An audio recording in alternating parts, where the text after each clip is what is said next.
tokkoffaarratti waaqayyoo sin jaalate obboleeyyan koo warri tiktokii kiyya jala jirtan hundi keessan nageenya isiniif haa ta'u. Mudannoo na mudate tokko isinii qooduu dhufe anis. Innis maal jettan daa'ima guddisu. Daa'ima guddiftuudha akkuma nama kamiyyuu. Garuu tokkoffaarratti waaqayyoo Oire wala. Waditi. tole nageenya. Obboleeyyan koo warri tiktokii kiyya jala jirtan hundi keessan nageenya isiniif haa ta'u. Mudannoo na mudate tokko isinii qooduu dhufe anis. Innis maal jettan daa'ima guddisu. Daa'ima guddiftuudha akkuma nama kamiyyuu.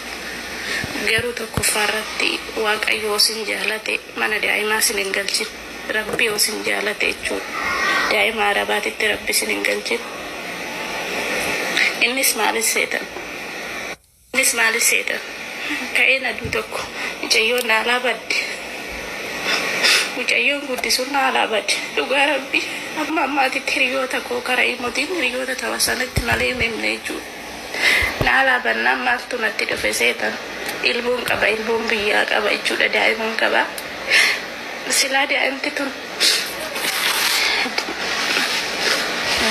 tun yoo dhabamte jedhe silaa biyya kana keessatti nan du'aa miti jedheetan ilmoo otoo santu tisna'e. Dhugaa rabbi odoo haadha ta'uu odoo hin dhuftu jedhee na eegaa jiru irraa du'eeti jedheetan mucaan koo tisna'e. Dhugaa ani laayikiidha fi miti. Dhugaa goddanyoota kootis hiriyoota kootis warra biyya kana keessa jirtan rabbii mana daa'imaa sin hin galchin. Sin galcheetu sin hifattane mucayyoon badde daqiiqaa 10 badde akka nama kamiyyuu biyya wayii deemne jechuudha.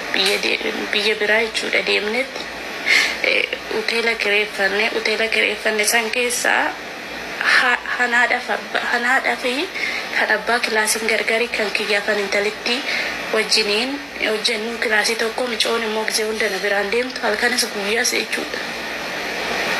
Kaza imbaanaa jette imbaanaa innaan niitiin dhaqaa caammaa kaawwadhaa jetteen kilaasii nu bira dhuftee caammaa kaawwattee ani immoo isaan silaa kilaasii tokko jiran haati manaaf abbaan manaa ol seenuu saalfadhee micootti caammaa uwwise ofii kiyyaa kara shintibeetii gara achumaan niitiin azeebitee koottaa hin deemnaa jette micoonu innaan simbira hin jirtuu jette indee simbira ilteennaan nu bira hin jirtu jette jirtii simbira dhuftee caammaa kaawwattee innaan hin dhumne jette. Caammaa kaawwattee dhufteetti dhumne jette walitti moroomne ishii haara dhufteeni shintibeetiin galee jennaan ishii baqqaa jette ani abbaa manaatitti dawwaltesse abbaan manaa immoo ijoollee lamaa fudhatee nu biraa deeme. Ijoollee lamaa sadii jira mana keessa. Ijoollee lamaa san keessaa ishii koottayiin deemnaa jette deemne abbaa manaa bira irti jennaan eennaan jettaniititti dhugaa rabbi yoo nani sobee jechuudha waa'ee biyya kanaa nagaan nan galchin ilmoo tootitti.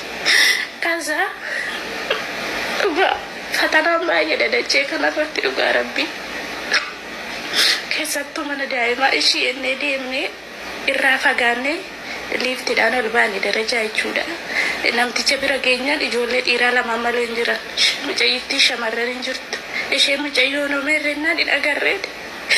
Kaazaa gizma isaan kaasilaan du'aa miti mucaa koodoon arginan jedhe dhugaa rabbi. Mucaa koodoon arginan du'aatiin jedhe. Garuu macarrashaarra waa'ee na gargaare gara koo garee daa'imti sun argamte. Garuu waan asin hin jedhu waaqayyoo sin jaalate mana daa'imaa sin hin galchin rabbi. Dhugaa rabbi dhugaa fakkaatu sinitti dhugaa ijoollee warra daa'ima guddiftan akka kiyyaa yoo ta'e malee dhugaa sinitti fakkaatu dhugaa rabbi. Maaliifi fatanaan baay'eedha. Ijoo manaan ani keessa jiru kana baay'eedha. Kanarratti likiskisni an akka wantoota gara hin beektan tanaan dura miidiyaa irratti gadhiisetan dileetii godhalleedha jechuudha. Ani waa'ee fatanaan mana kana keessa waa'ee bichaan rabbi bichaan akadhaa mana kana keessa akkuma nagaan bahee ilmoota argeetillee dhugaraa na nyaattu dhugaa nan hojjedhee dhufe biyya beekan biyyoonmaa keessatti allaattiin na nyaattee oolte dhugaa. Adaraa keessan obboloota koo warroonni daa'ima eeddanii adaraa keessa sirriitti of eeggadhaa. Dhugaa waaqayyoo ana dabalateetu sirriitti of eeggadhaa ijoolleen daa'ima eeddanii jechuudha.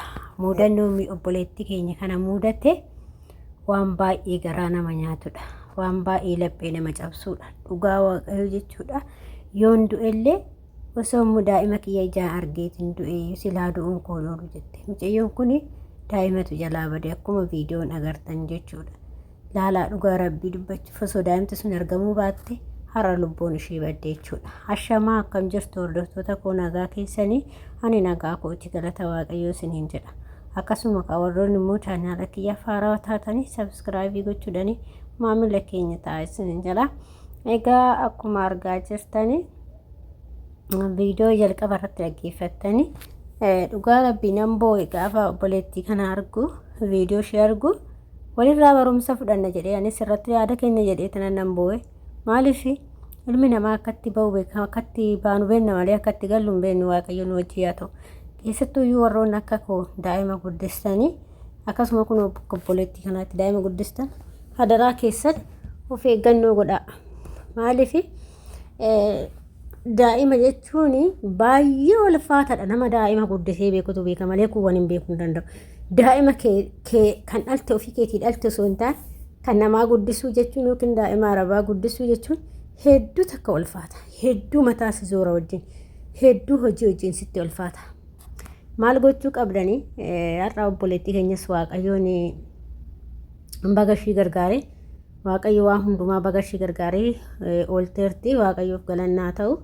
Maaliif bakka tabsaa kutee jira nan du'a jedheetan tabsaa kutee osoo hin daa'ummaa kiyya biyyatti osoo inni gali naan jedhu osoo waa ta'ee daa'imti kiyya gali naan jedhu mucaa kiyya jettee bakka baay'ee tokko garaa nama badachuudha. Viidiyicha kanan dhaggeeffattanii jedhee yaada.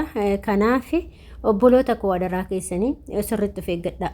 Yoo waan fedheyyuu ta'e yoo isaan daa'ima isaanii qaban malee waan tokko citaa cabaa hin kaasina. Citaa cabaa hin kaasin hanga isaan daa'ima sassirraa fuudhanitti waan tokko citaa cabaa hin kaasina. Maaliif gaafa ati daa'imti sun osoo hookin bishaanitti baduu dandeessi, baatee baduu dandeessi, daa'imta takka elektirikoota garaagaraa qabuu dandeessi, gaazii garaagaraa qabuu dandeessi, maashinoota garaagaraa harkaan noonnoo gochuu dandeessi waan ta'eef sirriitti ishuma eegaa, ishuma duukaa deemaa.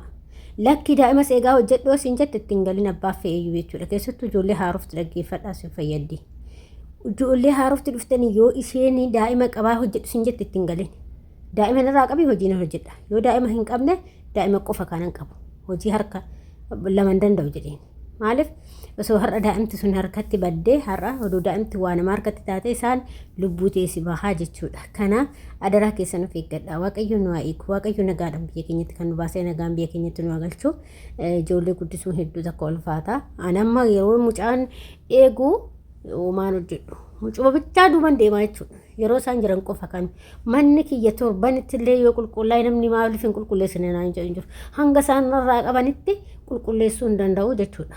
Maaliif akkamittiin qulqulleessa? Osoo inni mucaa walii fiigee hoo akkuma har'as jaalatan hin jibbis jirti waan ta'eef kanaaf adaraa keessanis hin jedha waaqayyo sin haa eegu.